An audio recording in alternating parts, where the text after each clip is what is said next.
Shalom, selamat pagi saudara-saudara yang dikasihi Tuhan. Saya tidak mendengar suaranya. Shalom, selamat pagi, puji nama Tuhan. Saya percaya baik yang onsite maupun online, semuanya menerima hadirat Tuhan dan bersukacita terus apapun keadaan kita. Baik kita sehat maupun kita terganggu kesehatannya, tetaplah memuji dan menyembah nama Tuhan. Sebab Tuhan yang kita sembah, Tuhan yang luar biasa, yang tidak pernah meninggalkan kita. Mari kita mau bangkit berdiri. Kita mau berdoa. Kita minta hadiratnya turun ke atas kita. Sehingga setiap apa yang kita perbuat pada pagi hari ini, memuji menyembah nama Tuhan di dalam kekudusannya. Bapa, kami datang pada pagi hari ini mengucap syukur, berterima kasih atas setiap kebaikan yang sudah kami kecap dan kami nikmati hari-hari kami bersama Tuhan. Dan pada pagi hari ini kami bangun menikmati kekuatan dan kesehatan yang Tuhan beri. Kami bisa hadir di tempat ini dan kami juga percaya Tuhan memberkati kami. Tuhan juga memberkati rekan-rekan kami yang menerima urapan Tuhan secara online dan kami secara onsite. Tuhan, kami percaya Roh-Mu ada di tengah-tengah kami. Kami mau memuji, kami mau menyembah Tuhan. Kami mau menikmati hadirat Tuhan. Engkau sungguh baik. Terima kasih Bapa, kami buka ibadah kami di dalam nama Tuhan Yesus Kristus, Juru Selamat kami yang hidup. Amin. Yesus, Kau sungguh baik. Tuhan tidak pernah meninggalkan kita. Saat kita dalam keterpurukan sekalipun, Tuhan ada bersama dengan kita. Yesus, Engkau sungguh baik. Haleluya, Yesus. Terima kasih Tuhan atas kebaikan-Mu. Yesus, Kau sungguh baik. Yesus, nama-Mu indah. Yesus, ku cinta Kau selalu. Ku tinggikan, ku agungkan selamanya. Yesus, Kau sungguh baik. Yesus, Kau sungguh baik. Yesus, nama-Mu indah. Yesus, ku cinta Kau selalu. Ku tinggikan, ku agungkan namanya. Ku mau menyembah, ku mau memuji-Mu. Ku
Kau sungguh baik. Yesus, Kau sungguh baik. Yesus, Engkau baik Tuhan.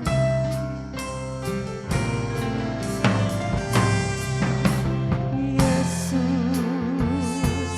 Kau sungguh baik. Yesus, namamu indah. Yesus, ku cinta Kau selalu. Ku tinggikan, ku agungkan selamanya. Ku mau memujimu, pujimu. Ku selalu pujimu, ku mau menyembahmu. Ku selalu sembahmu.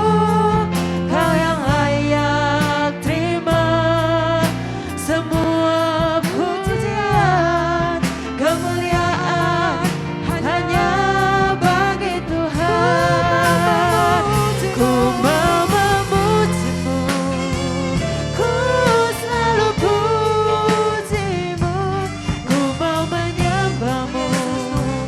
Ku selalu sembahmu.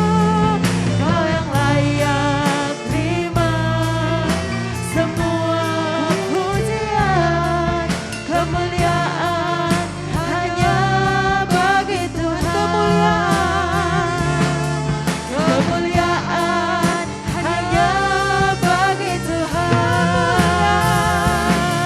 Kemuliaan hanya bagi Tuhan.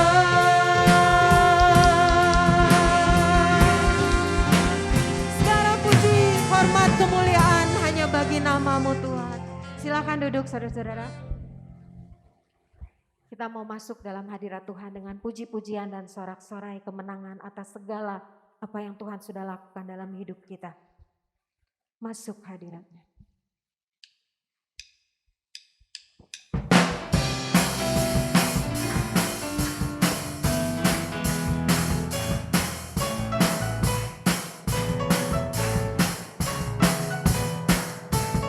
Masuk hadiratnya dengan hati bersyukur, memuji Dia, memuji Dia. Masuk hadiratnya dengan hati bersyukur, memuji Dia, memuji Dia. Beri puji, beri puji dan hormat, tinggikan namanya. Yesus, nama segala nama. Masuk hadiratnya.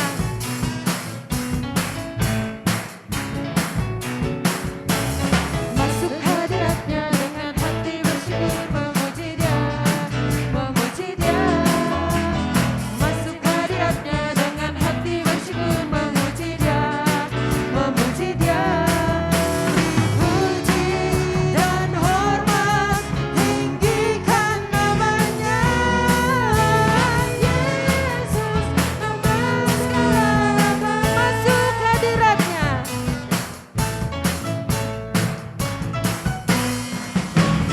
Masuk hadiratnya dengan hati bersyukur, memuji Dia, memuji Dia. Masuk hadiratnya dengan hati bersyukur, memuji Dia, memuji Dia. Beri puji, puji dan hormat, tinggikan namanya. Yesus, nama segala nama. Beri puji dan hormat. Beri puji dan hormat, tinggikan namanya. Yesus, nama segala nama. Beri puji dan hormat. Beri puji dan hormat, tinggikan namanya. Yesus, nama segala nama. Yesus, nama segala nama. Yesus, nama segala nama. Amin.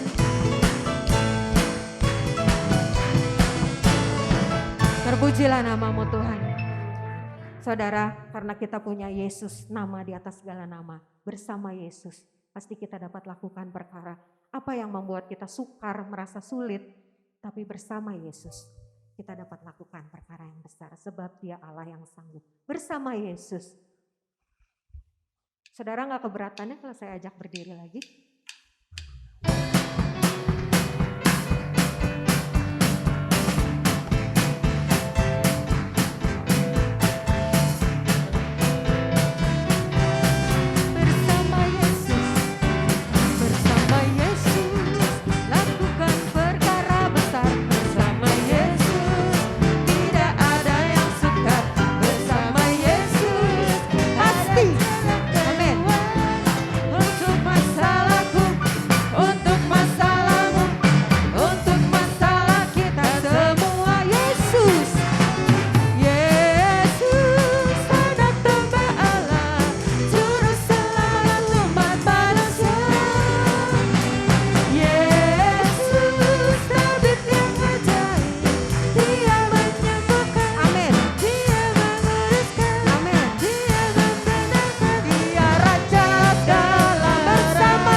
Sebentar kita mau mendengar firman Tuhan. Mari kita membuka hati, pikiran, telinga kita. Kita minta, Tuhan kuduskan kami. Agar setiap firman-Mu yang kudus melalui hamba-Nya dapat menyirami tanah hati kita yang subur. Sehingga saat kita menjalani hari-hari kita, ada satu kekuatan yang baru dari Tuhan. Ada kepastian yang mutlak dari Tuhan. Haleluya Tuhan, kami mau Tuhan, ini doa kami. Supaya di telapak tangan-Mu Tuhan tertulis namaku. Di dalam genggaman-Mu Tuhan seluruh hidupku. Amin Yesus. Kami mau nyatakan Engkau Tuhan di hidupku. Di setiap ucapan dan perbuatanku. Haleluya Yesus.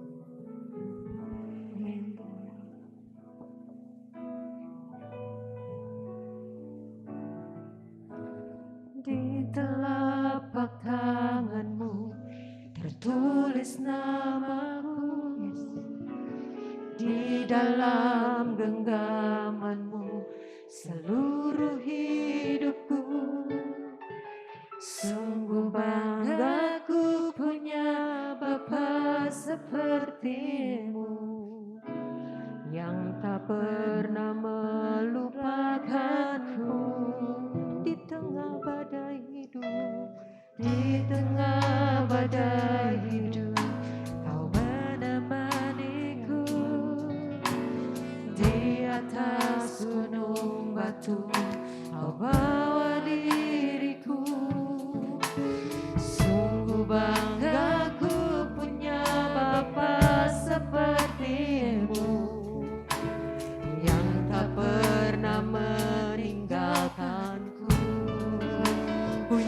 Kunyatakan Engkau Tuhan di hidupku, Tuhan di setiap ucapan dan perbuatanku. Kunyatakan Engkau Allah di hidupku, Tuhan yang selalu ku sembah di setiap nafasku. Terima kasih Tuhan. Di telapak tanganku tertulis namaku, di dalam genggamanmu seluruh hidupku. Sungguh bangga ku punya Bapa sepertimu, yang tak pernah melupakanku. Amin. Terima kasih Tuhan.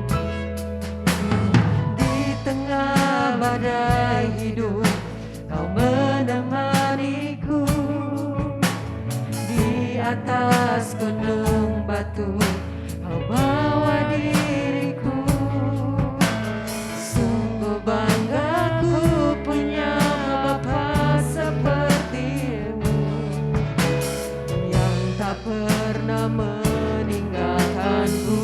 Kunyatakan takkan Engkau Tuhan di hidupku, Tuhan di setiap ucapan dan perbuatanku. Kunyatakan Engkau Allah di hidupku, Tuhan yang selalu ku sembah di setiap nafasku. Kunyatakan Kunyatakan Engkau Tuhan di hidupku, Tuhan di setiap ucapan dan perbuatanku. Kunyatakan Engkau Allah di hidupku, Tuhan yang selalu ku sembah di setiap nafasku.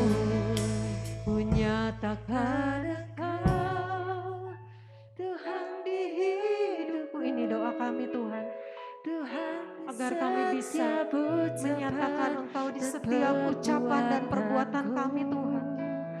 Kunyatakan Engkau Haleluya Yesus. Allah di hidupku, Ya Tuhan. Tuhan yang selalu ku sembah di setiap nafasku. Kunyatakan Engkau. Kunyatakan Engkau Tuhan di hidupku, Amin. Tuhan di setiap ucapan dan perbuatanku. Kunyatakan Engkau Allah di hidupku, Saya persilakan pada hambanya. selalu ku sembah di setiap nafasku.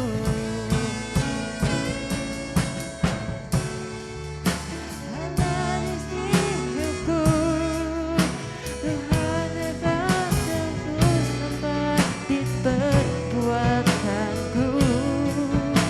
Kunyatakan Engkau Allah di hidupku, Tuhan yang selalu ku sembah di setiap nafasku. Bapa di surga, kami sudah memuji dan mengagungkan Tuhan. Biarlah semuanya boleh menyenangkan hati Tuhan. Sebentar kami mau mendengarkan firman-Mu, urapi hamba-Mu, urapi kami semua. Sehingga firman Tuhan itu boleh bermanfaat di dalam hidup kami. Dan kami boleh bertumbuh, berakar dan berbuah bagi kemuliaan nama Tuhan. Dalam nama Yesus kami berdoa, haleluya, amin. Shalom Bapak Ibu Saudara yang dikasihi Tuhan. Mari kita akan bersama-sama merenungkan firman Tuhan. Nanti Pak Herman akan membacakan bagi kita. Tema kita hari ini adalah berjaga dan berdoa. Kita akan membaca dari Markus pasal 13 ayat 33 sampai yang ke-37. Saudara, pada zaman COVID ini ya banyak orang berbicara mengenai kedatangan Yesus Kristus. Mereka berbicara mengenai hari kiamat. Kemudian timbullah berbagai ajaran, argumen bermunculan di tengah kita. Bapak Ibu Saudara bisa mendengar, melihat itu di medsos. Kadang-kadang itu membuat orang bingung, membuat orang khawatir, membuat orang takut. Kita tidak mengerti apa yang dibicarakan di medsos itu, apakah itu betul? Mari kita akan bersama-sama merenungkan hal ini dari firman Tuhan. Markus pasal 13 ayat 33 sampai 37. Markus pasal 13 ayat 33 sampai ayat yang ke-37. Hati-hatilah dan berjaga-jagalah, sebab kamu tidak tahu bila manakah waktunya tiba. Dan halnya sama seperti seorang yang bepergian, yang meninggalkan rumahnya dan menyerahkan tanggung jawab kepada hamba-hambanya, masing-masing dengan tugasnya, dan memerintahkan penunggu pintu supaya berjaga-jaga. Karena itu berjaga-jagalah, sebab kamu tidak tahu bila manakah tuan rumah itu pulang, menjelang malam, atau menjelang atau tengah malam, atau larut malam, atau pagi-pagi buta, supaya kalau ia tiba-tiba datang, jangan kamu didapatinya sedang tidur. Apa yang kukatakan kepada kamu, kukatakan kepada semua orang, berjaga-jagalah. Ya, amin. Saudara, sebelum kita membaca ayat-ayat ini, kalau saudara membaca dari pasal 13 ini, ayat-ayat sebelumnya, ini di sini Tuhan Yesus sedang berbicara dengan murid-muridnya. Ya, murid-murid pada waktu itu melihat bait Allah dan mereka kagum dengan bait Allah. Tetapi Yesus mengatakan satu kali bait Allah ini akan runtuh. Tidak ada batu yang akan tersisa di bait Allah itu. Dan mulailah murid bertanya kepada Tuhan Yesus, Tuhan kalau begitu bagaimana tentang kesudahannya itu? Ya. Murid-murid bertanya kepada Tuhan Yesus. Kalau kita membaca dari mulai pasal-pasal sebelumnya, memang murid-murid ini belum mengerti ya apa yang akan Yesus lakukan sesuai dengan kehendak Bapa, bahwa dia akan mati disalib, bangkit dan naik ke surga. Tetapi mereka mengerti ya dari Taurat bagaimana tentang Mesias dan tentang kedatangannya. Dan kemudian Tuhan Yesus berkata, pada masa-masa itu dikatakan katanya ya, ada masa yang sukar, akan terjadi peperangan, akan banyak penyesatan, kedurhakaan, ya, nabi-nabi palsu, mesias-mesias palsu, pokoknya kejahatan merajalela. Tuhan Yesus mengatakan, dan Tuhan mengatakan, tetapi Injil akan diberitakan ke seluruh dunia. Setelah itu barulah kesudahannya. Apa yang dikatakan Tuhan Yesus ini dan yang ditanyakan oleh murid tentang kedatangannya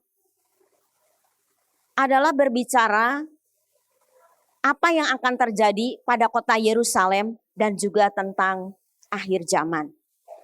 Memang Tuhan tidak menjelaskan lebih jelas ya, karena dia tahu keadaan murid-murid pada waktu itu ya, dan dia tidak menjelaskan secara terperinci, tetapi dia sudah memberitahu tentang hari-hari kedatangannya. Dan memang saudara-saudara, di dalam sejarah pada tahun 70 Masehi, maka kota Yerusalem ini dihancurkan. Bait Allah itu dihancurkan. Yaitu sudah terjadi. Tetapi kalau kita membaca di dalam ayat-ayat ini, terutama ayat 37 dikatakan, apa yang kukatakan kepada kamu, kukatakan semua orang. Dan kalimat-kalimat ini berkata bukan saja waktu dahulu, tetapi ini berbicara terus-menerus di dalam perjalanan kehidupan kita. Bagi gereja Tuhan sampai saat ini. Kalau kita melihat apa yang dikatakan oleh Rasul Paulus juga kepada jemaat di Tesalonika, bagaimana mereka mengharapkan tentang kedatangan Kristus dan mereka berpikir bahwa Yesus akan segera datang. Tapi 2000 tahun lewat sampai saat ini, Yesus belum datang. Kalau kita juga berbicara mengenai kedatangan Kristus, sejak saya masih anak-anak di sekolah minggu, kemudian saya menjadi remaja pemuda, banyak seminar-seminar waktu kami pemuda ikut di mana-mana tentang hari-hari kedatangan Kristus. Tapi mungkin kita berpikir sampai saat ini kok Yesus belum datang. Saudara, kalau kita membaca di dalam firman Tuhan, Tuhan mengatakan bahwa Tuhan itu penuh dengan kemurahan, dengan panjang sabar kepada kita manusia yang berdosa.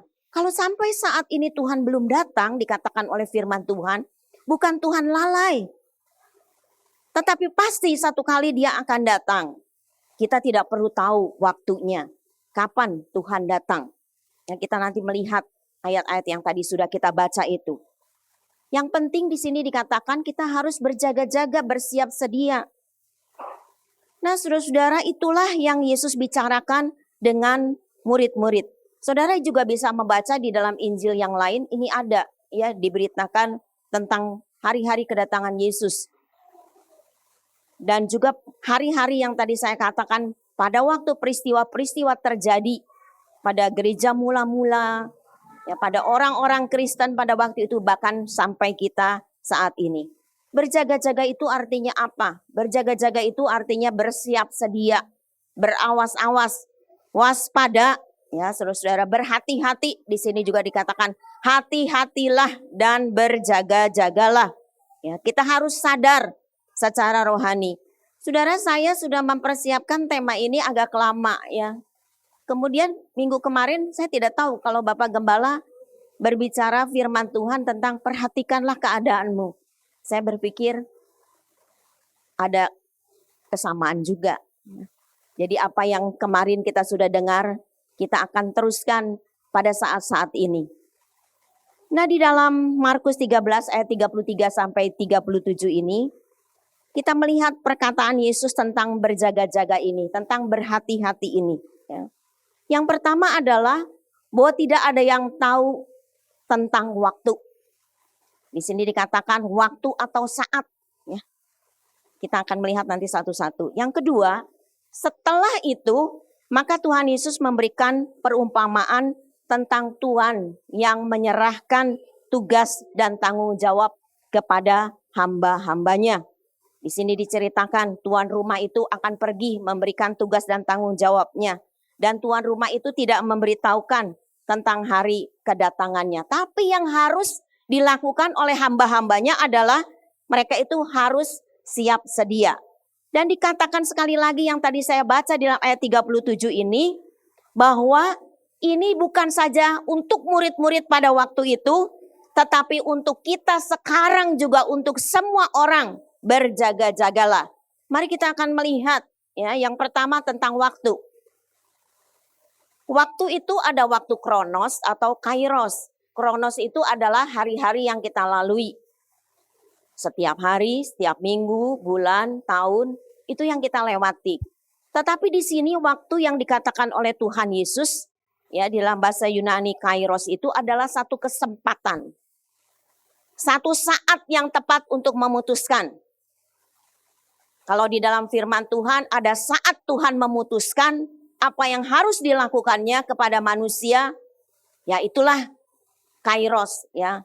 Satu kesempatan juga yang diberikan oleh Tuhan kepada manusia. Saudara, waktu mengenai kairos ini itu diberikan kepada kita semua orang-orang yang percaya. Oleh karena itulah kita harus sungguh-sungguh memakai waktu dan kesempatan yang Tuhan berikan itu dengan sebaik-baiknya. Saudara melihat tahun 2022 akan segera berakhir bulan depan ya di tanggal 31 Desember. Kalau saya merenungkan, rasanya baru kita memulai bulan Januari tahun 2022. Tapi tahun 2022 akan segera kembali. Dan waktu yang sudah berjalan itu tidak akan kembali lagi. Tidak akan pernah kembali. Di dalam waktu dan kesempatan yang Tuhan berikan, baik kronos maupun kairos, hari-hari yang kita lalui, Setiap hari, setiap minggu, setiap bulan berganti bulan, setiap tahun berganti tahun, kita juga ada di dalamnya. Banyak kesibukan yang kita lakukan. Bagi yang masih di dalam pendidikan, bersekolah, yang sudah bekerja di dalam pekerjaannya. Masing-masing kita melakukan. Ibu-ibu di dalam rumah tangganya. Bapak-bapak yang masih bekerja. Dan semua segala aktivitas kita. Ada yang berdagang, berusaha, semuanya kita melakukan waktu yang harus kita lakukan setiap hari, setiap minggu. Kemudian berganti terus-menerus. Itu yang kita lakukan. Begitu kesibukan-kesibukan kita. Ketika keadaan COVID, kita tidak bisa melakukan apa-apa. Kita ada di dalam rumah tangga kita masing-masing. Tapi tetap hari berganti hari, kesempatan demi kesempatan yang Tuhan berikan, waktu itu tidak akan pernah terulang kembali.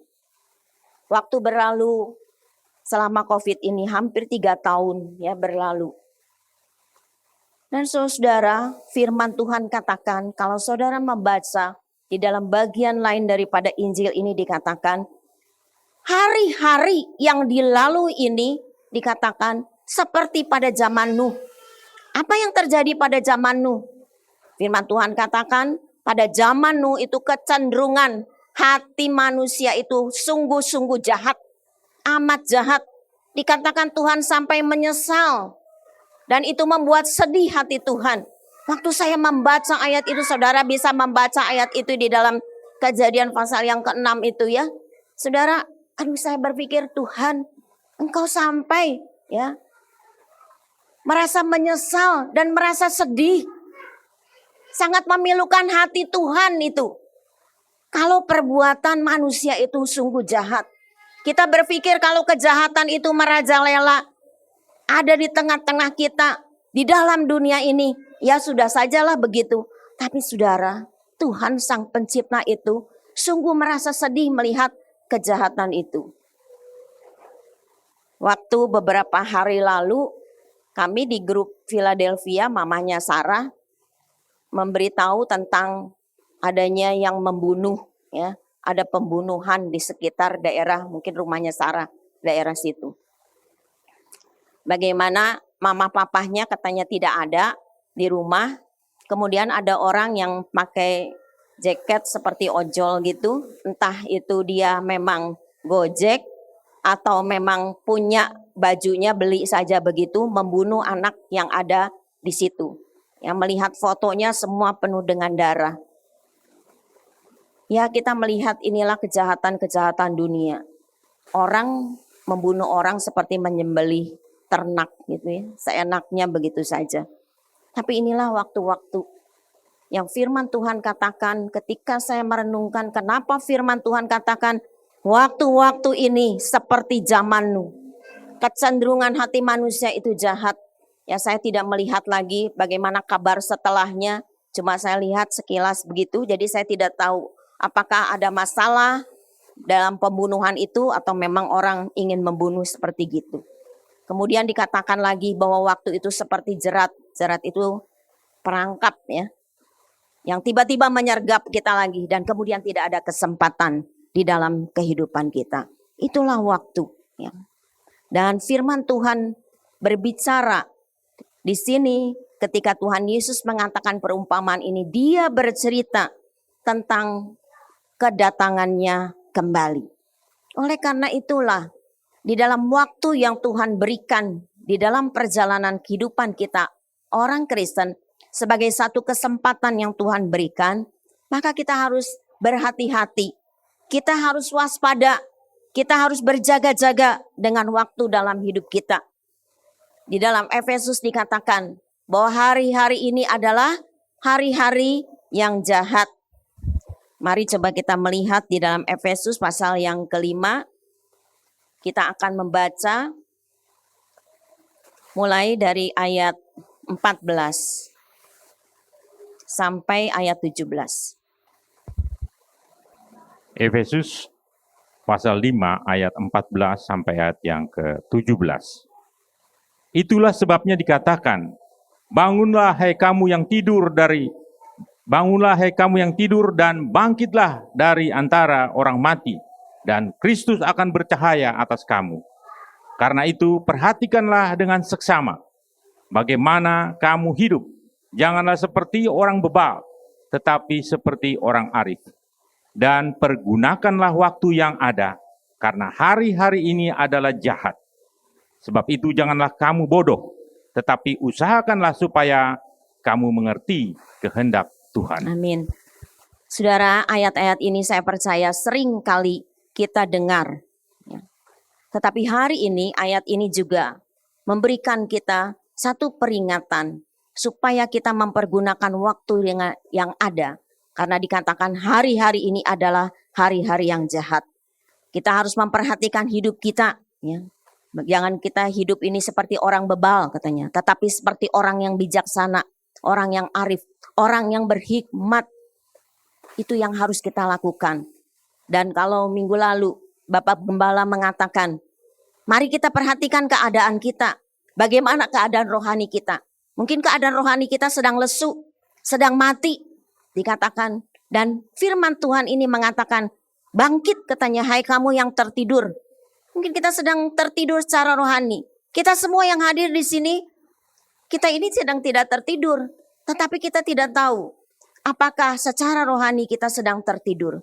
Kita melakukan kegiatan kita, baik secara sekuler, di dalam kehidupan kita. Atau kita melayani. Tetapi benarkah kita melayani Tuhan di dalam kehidupan ini? Itu yang menjadi pertanyaan yang sering saya merenungkan. Jangan sampai saya melayani pekerjaan Tuhan, tetapi saya bukan melayani Tuhan di dalam kehidupan ini. Kita diberikan kemampuan dan hari yang Tuhan berikan di dalam kehidupan kita. Oleh karena itu kita belajar supaya kita menjadi orang yang bijaksana, yang sungguh-sungguh mempergunakan waktu yang Tuhan berikan. Karena waktu akan berlalu dan tidak akan ada lagi kesempatan bagi kita satu kali kelak. Itu adalah di dalam tangannya Tuhan. Dikatakan jangan kamu bodoh, ya. Tapi kita harus mengerti kehendak Tuhan, melakukan kehendak Tuhan itu di dalam kehidupan kita. Nah, kalau begitu kita akan melihat tugas dan tanggung jawab kita. Yang tadi dikatakan di dalam perumpamaan itu. Hamba-hamba itu yang diserahkan tanggung jawab kepada Tuhan. Melakukan kehendak Tuhan. Tadi dikatakan juga di dalam Efesus. Supaya kita melakukan kehendak Tuhan. Melakukan firman Tuhan di dalam kehidupan kita. Saya suka berpikir, kenapa ya kita selalu mendengarkan firman Tuhan. Barangkali firman Tuhan yang kita dengar berkali-kali kita dengar. Berulang-ulang kita membacanya secara pribadi. Berulang-ulang disampaikan oleh para pengkhotbah ayat-ayat itu. Kemudian ketika saya merenungkan, saya berkata, Tuhan terima kasih. Karena memang manusia seringkali lupa dan melupakan. Oleh karena itulah setiap minggu kita ada di tempat ini. Beribadah bersama-sama. Merenungkan firman Tuhan. Setiap hari kita membaca, merenungkan firman Tuhan. Dan firman Tuhan katakan, lakukan itu di dalam kehidupan kita. Kita melakukan kehendaknya Tuhan.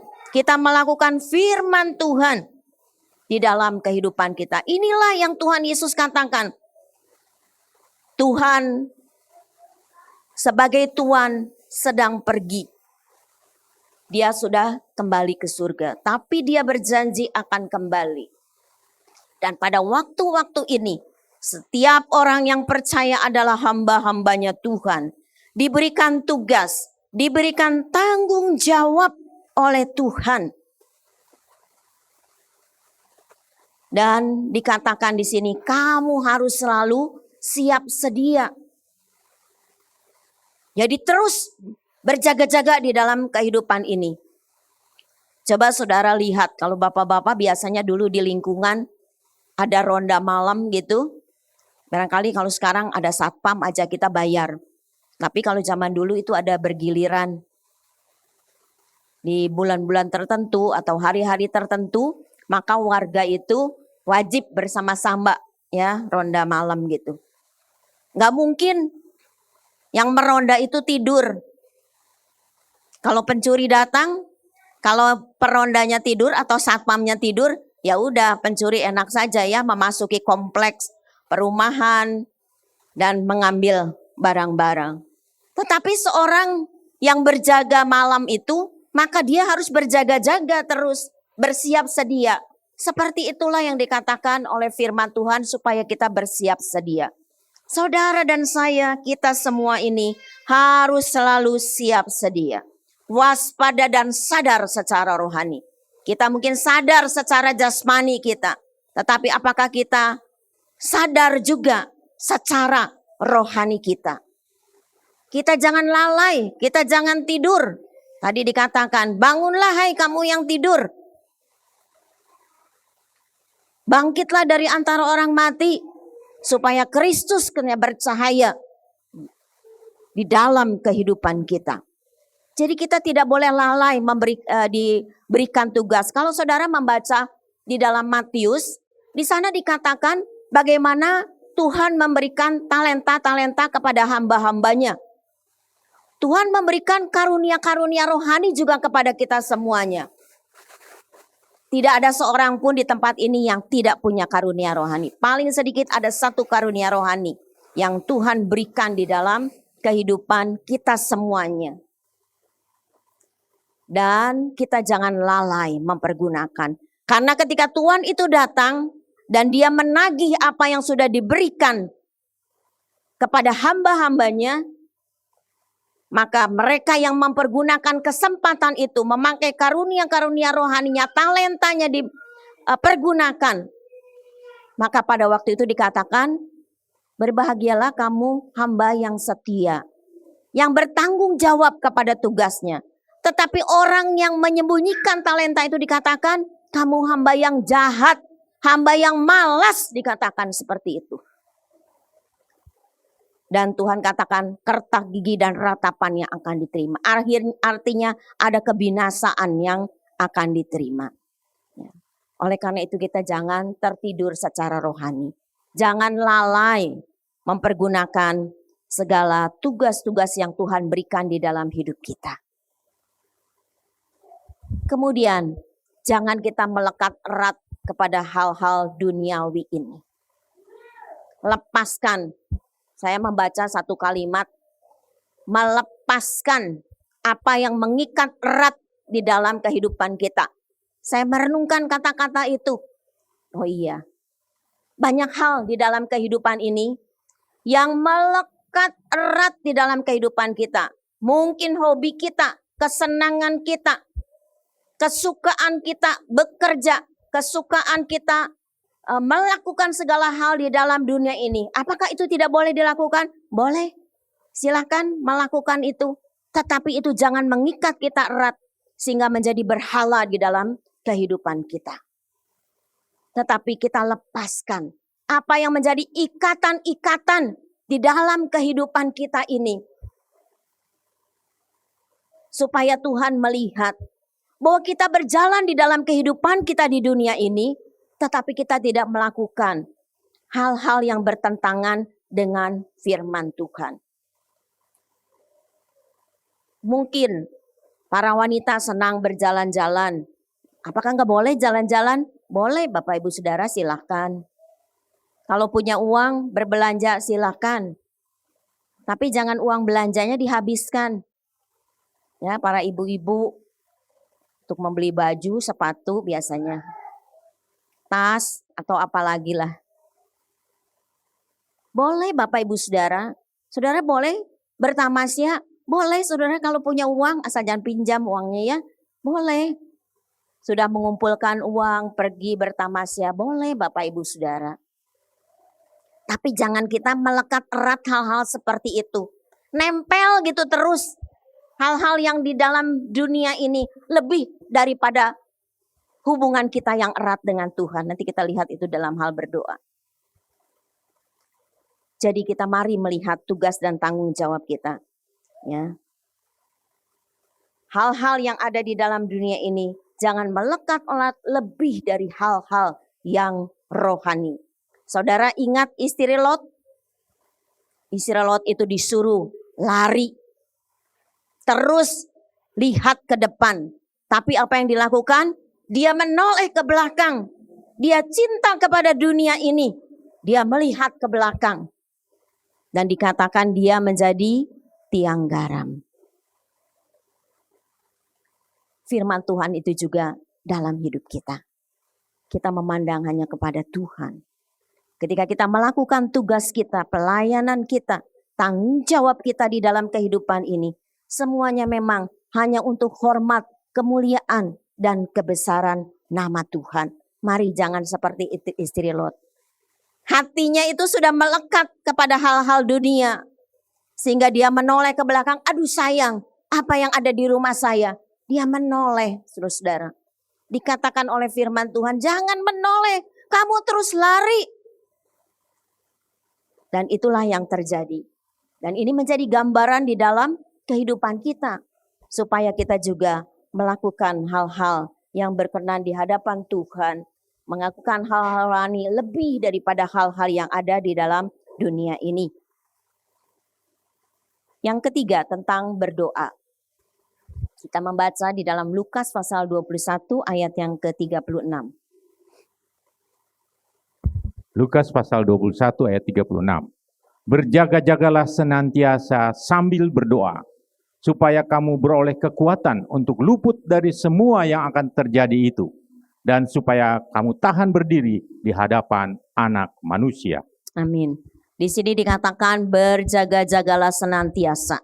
Ada kata senantiasa, ya, berjaga dan berdoa, ya, sambil berdoa. Artinya kita harus berjaga-jaga itu selalu, setiap waktu di dalam kehidupan sambil berdoa. Kenapa? Karena dikatakan supaya kita memperoleh satu kekuatan untuk luput dari segala hal. Sambil kita bersiap sedia, kita juga harus berdoa. Berdoa itu kan kita berkomunikasi dengan Tuhan. Kita punya hubungan yang istimewa dengan Tuhan karena dikatakan kita anak-anaknya, Tuhan itu Bapa. Maka kita datang kepada Dia berkomunikasi. Kita mencurahkan isi hati kita kepada Tuhan. Kita menyampaikan segala hal kepada Tuhan di dalam doa kita. Dan itu akan menjadi satu kekuatan di dalam kehidupan kita. Pada waktu kita berdoa kita menyadari kita orang yang lemah, kita tidak berdaya. Tanpa Tuhan kita tidak bisa dan tidak mampu berbuat apa-apa. Oleh karena itulah kita datang kepada Dia di dalam doa kita. Kita berbicara kepada Tuhan. Bukan saja kita menyampaikan isi hati Tuhan. Tapi pada waktu berdoa, biarlah kita mendengarkan suara Tuhan di dalam kehidupan kita. Apa yang ingin Dia sampaikan di dalam kehidupan kita. Mungkin melalui firman-Nya, melalui ibadah atau khotbah-khotbah yang kita dengar. Bukan saja seperti saat ini, tetapi juga ketika kita pulang di rumah, kita mendengarkan kembali ibadah online. Dan kita merenungkan tentang kasih Tuhan yang luar biasa di dalam kehidupan ini. Saudara, hari-hari yang akan datang sungguh kita tidak tahu. Berkali-kali kita mendengar, kita membaca di medsos. Hari ke depan kita tidak tahu. Waktu kita. Dan bahkan hari ini. Mungkin ada kita yang hadir di tempat ini maupun yang ada di rumah. Sedang ibadah online. Ada masalah, persoalan, pergumulan di dalam hidup kita. Ada sakit penyakit yang kita derita. Dan sampai saat ini ketika kita membawa kepada Tuhan. Tetapi kita belum sembuh juga. Tetapi kita masih sampaikan di dalam doa kita dengan iman. Mungkin kita kekurangan secara ekonomi. Tetapi kita bisa mencurahkan isi hati kita kepada Tuhan. Dan melalui doa kita mendapat satu kekuatan sebulan sekali. Kita ada doa bersama. Dan disarankan teristimewa mereka yang melayani. Mereka ikut di dalam doa. Supaya apa? Supaya kita berharap kepada Tuhan. Bersandar kepada Tuhan. Memohon pengurapan Tuhan. Kita bisa berdoa secara pribadi. Tetapi kita juga bisa doa bersama-sama. Pada waktu kita berdoa kepada Tuhan. Dan kita tahu ada satu kekuatan yang daripada Tuhan. Untuk saat ini ketika kita hidup. Bahkan di sini dikatakan. Supaya kamu tahan berdiri di hadapan anak manusia.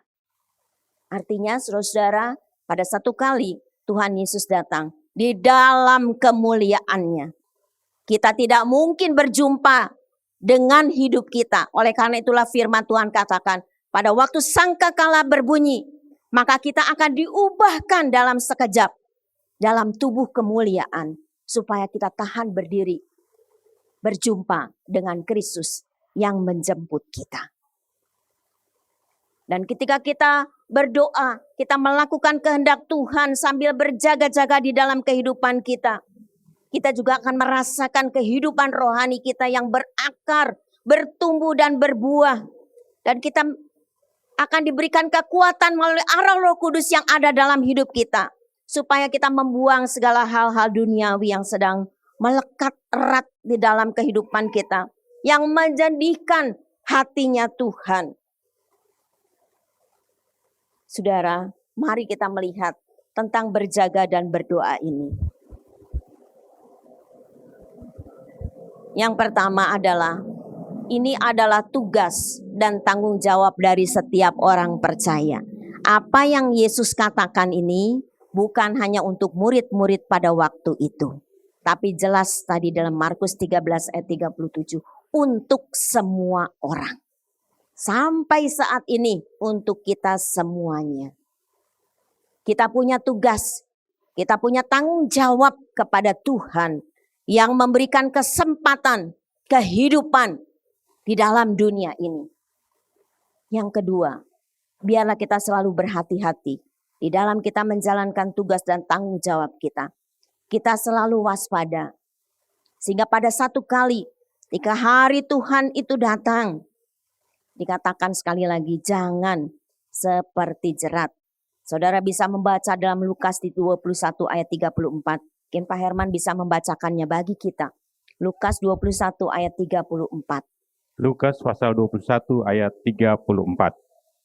Jagalah dirimu supaya hatimu jangan syarat oleh pesta pora dan kemabukan serta kepentingan-kepentingan duniawi. Dan supaya hari Tuhan jangan datang dengan tiba-tiba jatuh ke atas dirimu seperti suatu jerat. Amin. Kalau saudara membaca ayat di bawahnya dikatakan itu akan menimpa semua penduduk bumi ini. Menimpa kita semuanya. Jangan tiba-tiba kita terperangkap dan kesempatan itu sudah tidak ada lagi. Apa yang Yesus katakan, ada yang sudah terjadi. Ada yang sedang digenapi sekarang dan yang akan datang. Jadi perkataan Tuhan Yesus tentang hari-hari terakhir itu, ada yang sudah digenapi, yang sedang terjadi saat-saat ini, bahkan sekali lagi sampai yang akan datang. Kalau saudara membaca ayat-ayat firman Tuhan ini baik di dalam Matius, Markus dan Lukas ini, dikatakan langit dan bumi akan berlalu, tetapi perkataanku tidak akan berlalu. Jadi artinya perkataan firman Tuhan itu ya dan amin. Semuanya akan terjadi di dalam kehidupan kita. Mari kita yang ketiga siap sedia. Menantikan kedatangan Tuhan Yesus. Meskipun tadi di dalam awal ayat Markus 13 itu. Tuan rumah itu tidak memberitahu kapan dia datang. Dan kita tidak perlu tahu kapan harinya. Waktunya sampai kita harus menghitung-hitung. Meramal-ramal. Kapan Tuhan Yesus datang? Yang penting kita bersiap sedia. Kapanpun waktunya kita akan berkata, Tuhan, aku sudah menjadi orang yang siap sedia. Yang melakukan kehendak Tuhan di dalam kehidupan ini.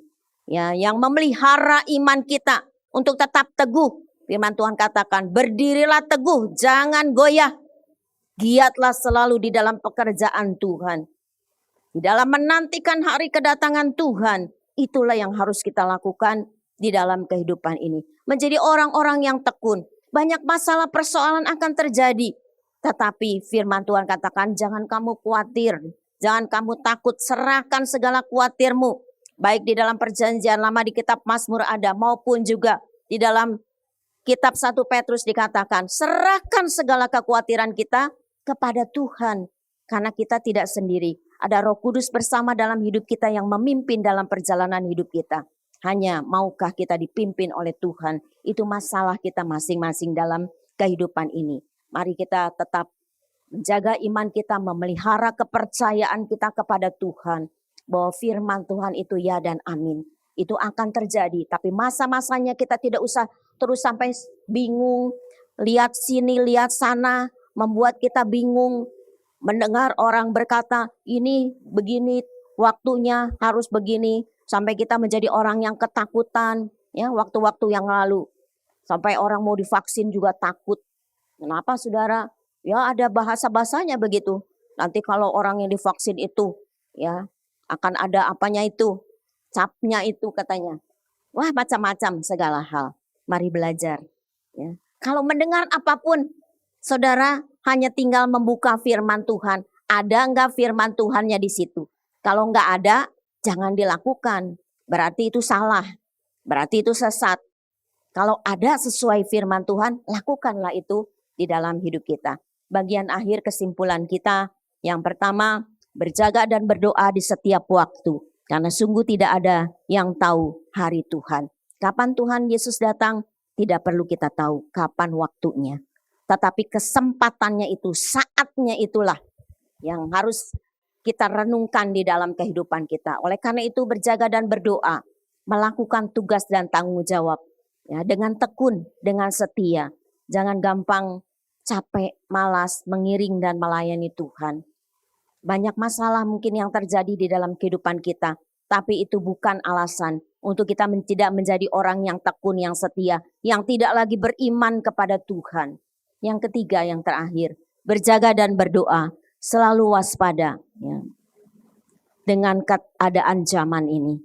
Kita sudah memeriksa firman Tuhan tentang keadaan zaman dan perubahan zaman. Selama 3 kali berturut-turut ya di dalam 3 khotbah.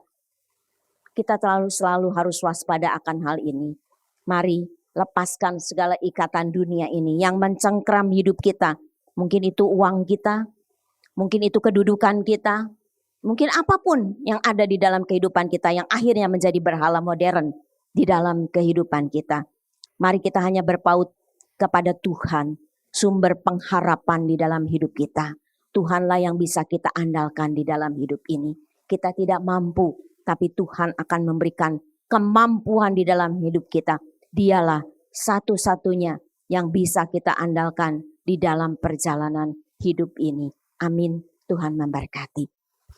Demikian Bapak Ibu sekalian, kiranya Tuhan selalu menguatkan pengiringan kita, sehingga kita boleh tetap berpegang akan firman-Nya.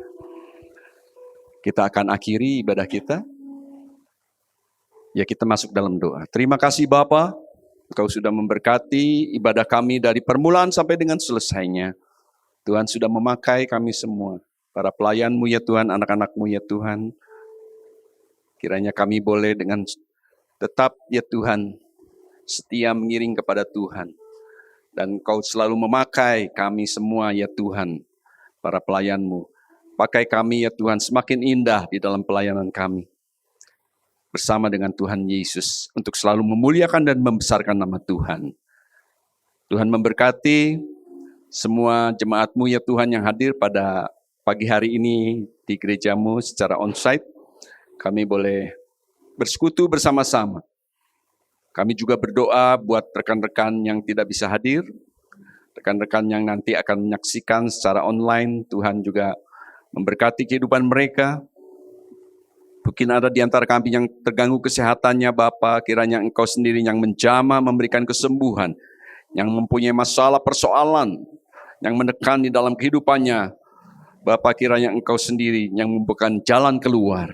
Sekalipun saat ini ya Tuhan mungkin ada di antara kami ya Tuhan yang Tuhan mengalami kekurangan secara finansial. Engkau Maha tahu, Tuhan sendiri yang memberkati kehidupan mereka.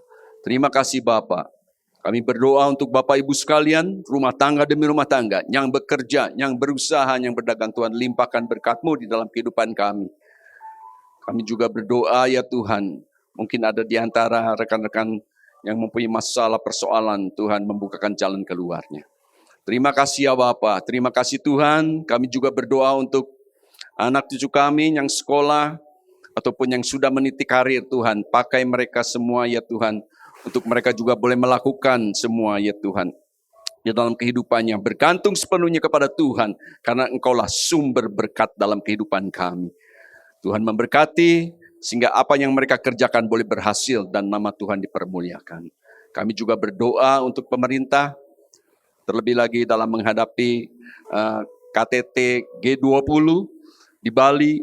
Bapa, kiranya Engkau melindungi, menjaga negara kami ya Tuhan. Bapak Presiden Jokowi, ya Tuhan, dalam event yang besar ini ya Tuhan, sehingga boleh bekerja sama dengan negara-negara lain ya Tuhan untuk menghadapi situasi keadaan dunia saat ini Bapa. Berkati ya Tuhan konferensi tingkat tinggi ini, sehingga semuanya boleh mendatangkan kebaikan buat setiap negara yang ada di dunia ini ya Bapa. Tuhan, kami juga berdoa untuk COVID yang saat ini masih merebak ya Tuhan, bahkan meningkat di beberapa daerah. Bapa, kiranya Engkau saja menolong bagi masyarakat Indonesia ya Tuhan, untuk kami terus menjaga prokes, dan juga Engkau menolong semua ya Tuhan, petugas-petugas kesehatan, sehingga dapat menjalankan tugasnya dengan baik, untuk menolong semua ya Tuhan, penderita-penderita sakit saat ini Bapak, sehingga mereka juga boleh mendapatkan pemulihan dan kesembuhan yang daripada-Mu. Sementara ya Tuhan, sidang Tuhan akan meninggalkan tempat ini untuk pulang. Tuhan akan menyertai di dalam perjalanan kami menuju kepada tujuan kami. Tuhan tibakan kami satu persatu pada tujuan kami dengan selamat, dengan tidak kurang suatu apapun. Tangan-tangan yang sudah berkorban untuk pekerjaan Tuhan, Tuhan balas dengan berkat yang berlimpah. Semoga Allah sumber damai sejahtera menguduskan kamu seluruhnya. Dan semoga roh, jiwa dan tubuhmu terpelihara sempurna dengan tidak bercacat, untuk menantikan hari Tuhan. Dan terimalah berkat daripada Bapa, cinta kasih daripada Tuhan Yesus yang tak berkesudahan, beserta persekutuan yang manis dari Allah Roh Kudus, akan menyertai kita semua mulai saat hari ini bahkan sampai selama-lamanya. Bagi yang percaya katakan bersama, amin. Banyak perkara yang tak dapat ku mengerti.